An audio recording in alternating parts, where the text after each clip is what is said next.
Continuamos con más Universia en Vivo y ya nos encontramos con nuestro invitado del día de hoy, que es Pablo Padines, él es el secretario administrativo financiero de la Universidad Nacional de San Juan, y como les dije al inicio, viene con un tema muy delicado, sobre todo en nuestro contexto, por ser un canal que depende de la Universidad Nacional de San Juan. Bienvenido. Bien, muchas gracias. Realmente es estar de nuevo en mi casa. Sí, claro que sí. Bueno, es un tema complicado, ¿no? El del presupuesto, cómo ha influido, bueno, este pedido de las universidades de presupuesto al gobierno nacional. Bueno, más o menos, ¿cuál es el panorama? Bueno, complejo porque, todavía no tenemos ninguna respuesta.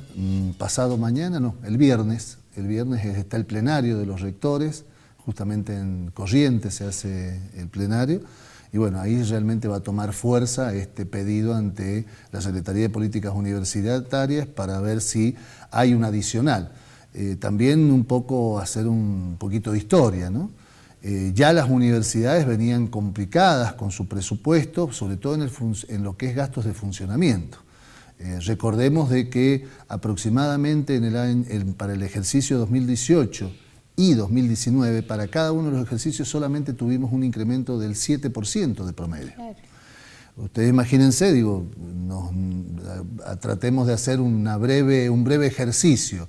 Cuando estamos hablando de una inflación que acumulada estamos arriba del 50%, estar hablando de que ha habido un incremento solamente de un 7% en el 2018 y un 7% en el 2019, y estamos hablando de que hemos perdido las universidades, el sistema universitario, para funcionamiento, y no menos de un 40% de posibilidades de, en definitiva, de hacer frente a los gastos de funcionamiento. Claro, ¿no? Vamos más o menos como explicar cuáles son los gastos de funcionamiento. Está muy bueno que aclaremos. Nosotros tenemos dentro de nuestro presupuesto, tenemos una partida que es la más importante, que es para todo lo que vendría a ser el desarrollo de la actividad académica relacionado con los sueldos. Claro. Esa partida viene directamente de acuerdo a la nómina salarial que tengamos, y cuando se realiza la paritaria y se produce un incremento, viene el adicional por esa paritaria que se cerró. O sea, las universidades, pese a la autonomía que tenemos, todo lo que tiene que ver con sueldos, en definitiva, se cierra en la Secretaría de Políticas Universitarias y, como digo bien, las diferencias que haya al momento de acuerdos vienen como un adicional. Eso es sueldos docentes y no docentes. Por el otro lado viene una partida para ciencia y técnica específicamente, que también es dedicada a cuestiones de proyectos específicamente de ciencia y técnica. Bien. La tercera partida es la de funcionamiento. ¿Funcionamiento qué quiere decir? La electricidad, todos los servicios, electricidad, agua, gas, etcétera, etcétera, todo lo que significa poner en funcionamiento el canal, los servicios de comunicación, los gastos que hacemos en mantenimiento de cada una de las unidades, todo lo que sean insumos, en definitiva, para el funcionamiento de la universidad. Esa partida es la que se ha visto de alguna manera disminuida en términos de poder adquisitivo para las universidades. Y es donde, de alguna manera, las universidades hemos venido, vamos a hablar puntualmente de la Universidad Nacional de San Juan, haciendo un trabajo desde el año 2016, fundamentalmente cuando nos planteamos de que el futuro podía ser muy complejo. Claro. Entonces empezamos a hacer una reestructuración en el tema de gastos de funcionamiento que de alguna manera nos garantizaran que el funcionamiento de la universidad iba a estar garantizado. Gracias a Dios, gracias a esa reingeniería que hicimos en el año 2016, avisorando futuros complejos, nos encontró en una situación que no hemos necesitado, de alguna manera, las cuestiones básicas de la universidad se han mantenido en pleno funcionamiento. Claro, ha habido como un orden de prioridades, de las cosas que no pueden faltar. Claro, básicamente la luz en un aula no puede faltar, el agua no puede faltar. Justamente en ese sentido, cuando el rector nos planteamos este tema de poder trabajar a futuro, en el año 2016 dijimos, hay que hacer algunos reordenamientos. Respecto, por ejemplo, vamos a hacer puntualmente el tema eléctrico. Tema eléctrico, ¿qué es lo que se hizo? Una reconversión del tema iluminación de la mayoría de las unidades que estamos en proceso, que ya hay algunas unidades que ya lo tienen terminado, que es reconvertir a luz LED, que significa una reducción muy importante de energía eléctrica, algunas subestaciones para poder comprar a por mayor la energía eléctrica, entonces nos sale más barata y poder trasladarlo también a un ahorro dentro de las unidades. Ejemplo, otro tema, que creo que además, no creo, estoy seguro que también al canal fundamentalmente le llegó ese beneficio, que fue tener una conectividad propia. Claro. Nosotros hoy tenemos nuestra propia fibra óptica, no tenemos que pagarle a un podríamos decir, distribuidor, sino que directamente compramos ARSAT, ¿cómo se llama?, la conectividad, lo cual redujimos a la mitad, y mejoramos encima las posibilidades que nosotros tenemos hoy de conectividad, tanto interna como externa de la universidad. Bien, bueno, varias cosas y por suerte que han venido funcionando, pero bueno, en vísperas al cambio, al dólar, al cambio de gestión o no se sabe todavía, pero ¿cómo se proyecta la universidad? Bueno, con dificultades. La verdad que las señales que ha habido hacia el sistema universitario no han sido las más positivas, las señales políticas, podríamos decir, inclusive los dichos de algunos de los dirigentes, inclusive desde la cabeza del Poder Ejecutivo y conjuntamente con algunos dirigentes del espacio político que hoy está en la gestión de gobierno nacional, bueno, no han sido las mejores señales, todo lo contrario, han sido señales difíciles, como esta que comento de no acompañar los gastos de funcionamiento con la gran incidencia que tiene la inflación.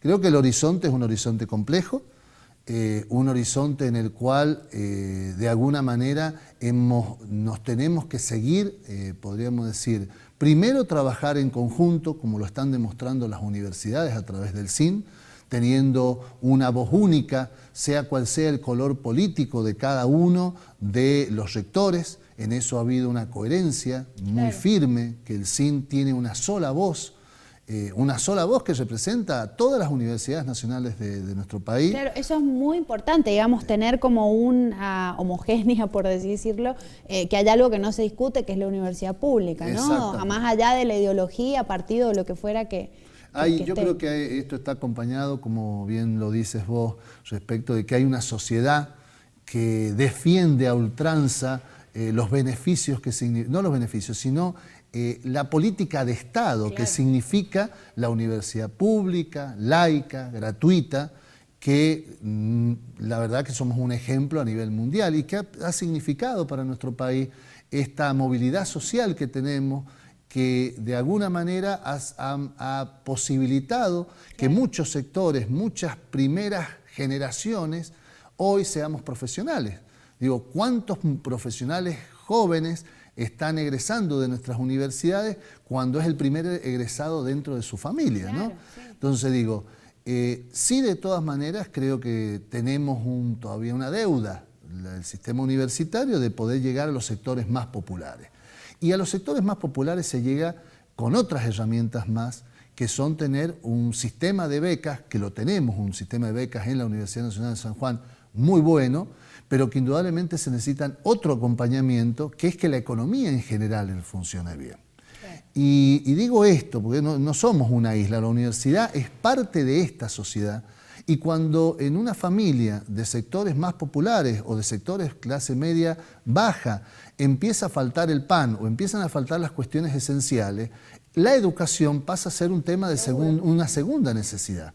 Entonces, aquel joven que empezó la universidad o que va a empezar la universidad y en la casa se plantea de que no se llega a fin de mes y la opción es buscar trabajo o buscar otra manera de poder tener un ingreso hacia el grupo familiar, que no posibilita de alguna manera, más allá de que sea gratuita la universidad. Claro, porque no es lo mismo que sea gratuita a que haya acceso y participación, por así decirlo. Claro, es que está todo bien. Nosotros tenemos una educación que es absolutamente gratuita, nos garantiza desde que el momento que entramos hasta que egresamos, que podamos perfectamente cursar sin tener que, podríamos decir, el alumno tener que pagar un peso.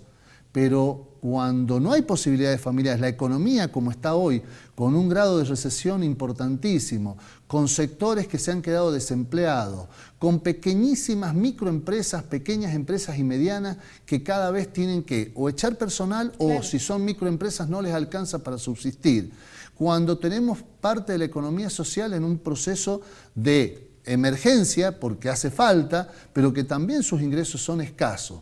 Y en esa ecuación, el joven que tiene su ambición, su ilusión de poder seguir en la universidad sus estudios, y se vuelve difícil porque la economía, la microeconomía familiar, le hace imposible poder seguir. Entonces, la universidad como proyecto que hoy está sostenido desde lo podríamos decir, desde la población como un derecho absolutamente ganado a través de décadas de lucha, tiene que ir acompañado que la economía haga que llegue todo ese bienestar para que puedan llegar los chicos a la universidad. Claro, la política y la economía, ¿no? Porque siempre está esa dualidad y que yo lo escucho mucho discursivamente en general, ¿no? De lo que la meritocracia versus el contexto que te habilita, porque no es nada más, ¿no? Yo puedo hacer esto, me esfuerzo y lo logro, ¿no? Hay un contexto que está o no está.